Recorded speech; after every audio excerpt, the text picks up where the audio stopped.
चीन, ज्याच्यासोबत चर्चा करताना अमेरिकासारखा देश सावधगिरी बाळगून निर्णय घेताना दिसतो. असा दबदबा असणारा चीन देश मात्र बॉलिवूडच्या एका चित्रपटाचा फक्त टीजर येतो आणि अस्वस्थ होतो.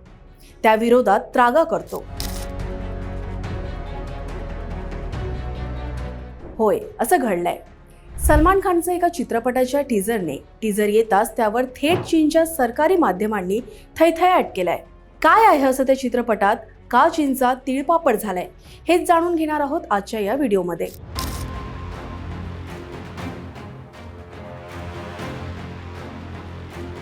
नमस्कार, मी राणी. अभिनेता सलमान खानचा चित्रपट ही त्याच्या फॅन्ससाठी मेजवानी असते. भाईचा पिक्चर रिलीज होणार म्हटल्यावर चाहत्यांचा आनंद ओसंडून वाहतो. नव्या वर्षात सलमानचा बॅटल ऑफ गलवान हा चित्रपट येतोय. टीजर नुकताच प्रदर्शित झाला आणि टीजर रिलीज होताच चीनच्या सरकारी माध्यमांनी या चित्रपटावर तीव्र टीका केली. चीनने आरोप केलाय की या चित्रपटात संघर्षाचे चित्रण अतिशयोक्त पद्धतीने केलंय.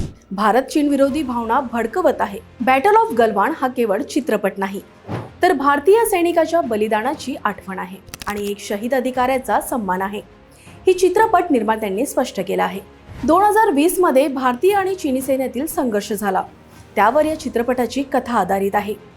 सलमान खानने या चित्रपटात बिहार रेजिमेंटचे कमांडिंग ऑफिसर शहीद कर्नल बिक्कूमला संतोष बाबू यांची भूमिका स्वीकारली आहे. कर्नल बिक्कूमला संतोष बाबू हे भारतीय सेनेचे अत्यंत शूर अधिकारी होते. 2020 मध्ये जेव्हा पीपल्स लिबरेशन आर्मी PLA ने गलवान खोऱ्यात घुसखोरी केली, तेव्हा त्या घुसखोरीला रोखताना कर्नल संतोष बाबूंना वीरमरण आले.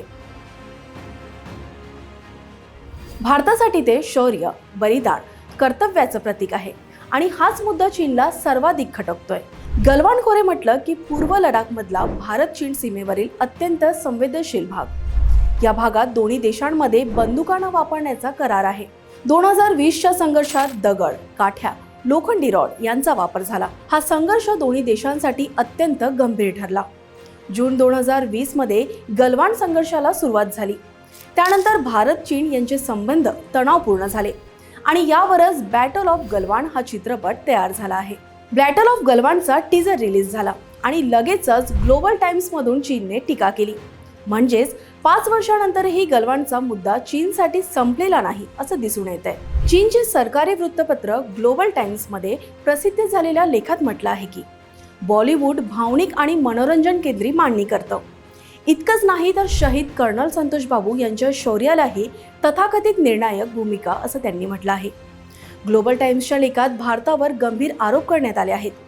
त्यामध्ये म्हटलं आहे की भारताने संघर्षासाठी चिथावणी दिली, की भारतीय सैन्यामुळे सीमावर्ती भागातील स्थैर्य बिघडलं, दोन्ही देशांमधील करारांचे उल्लंघन झाले, भारताने मृत्यूंची संख्या अतिशयोक्त पद्धतीने वाढवून सांगितली, आंतरराष्ट्रीय समुदायाची दिशाभूल केली, असा थैथयाट चीनने केलाय. मग प्रश्न असा पडतो, जर हा फक्त एक चित्रपट असेल तर चीन इतका अस्वस्थ का? कारण बॉलिवूडची पोहोच जागतिक आहे. हा चित्रपट भारतीय सैनिकांची बाजू मांडतो आणि त्यामुळे चीनचं अधिकृत कथानक डळमळीत होतं. म्हणूनच हा वाद केवळ चित्रपटाचा नाही, तो आहे नॅरेटिव्ह वॉरचा. मित्रांनो, बॅटल ऑफ गलवान हा केवळ सिनेमा नाही, तो आहे भारतीय सैनिकांच्या बलिदानाची कथा, शहीद अधिकाऱ्याला दिलेली श्रद्धांजली आणि सत्यावर आधारित कथा. एखाद्या देशाला अस्वस्थ करत असेल तर प्रश्न चित्रपटाचा नाही, प्रश्न सत्य स्वीकारण्याचा आहे. तुमचं मत काय आहे? चीनची टीका योग्य आहे का, की हा केवळ दबाव तंत्र आहे? कमेंटमध्ये नक्की सांगा. व्हिडिओ आवडला असेल तर लाईक, शेअर आणि सबस्क्राईब करा.